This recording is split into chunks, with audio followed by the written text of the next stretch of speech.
শীত হোক বা গ্রীষ্ম, ভর্তা আর বাটা তো আমাদের ডাইনিং টেবিলে সারা বছরই লেগে থাকে। তাহলে এই বর্ষায় মান বাটাটা বাদ যায় কি করে বলো? গরম ভাতের সাথে 1 চামচ মান বাটা, উফ, this is what I call absolute magic of Bengali cuisine. যদিও আমার 1 চামচে হয় না, তোমারও হবে না, এটা গ্যারান্টেড। দেখে নাও কেন। প্রথমে মানটার খোসাটা ছাড়িয়ে ছোট করে কেটে নিয়ে একটু নুন আর হলুদ গরম জলে খানিকক্ষণ ডুবিয়ে রাখলাম। অন্যদিকে একটু সাদা আর কালো সর্ষে সাথে 2টো কাঁচা লঙ্কা দিয়ে ব্লেন্ড করে নিলাম।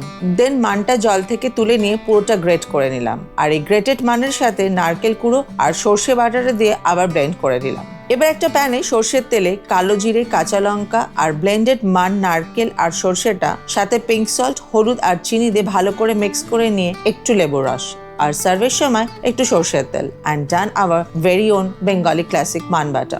বর্ষা, বৃষ্টি, গরম ভাত, মান বাটা, আর love story made in heaven. See you on the next one. চলো এনজয়।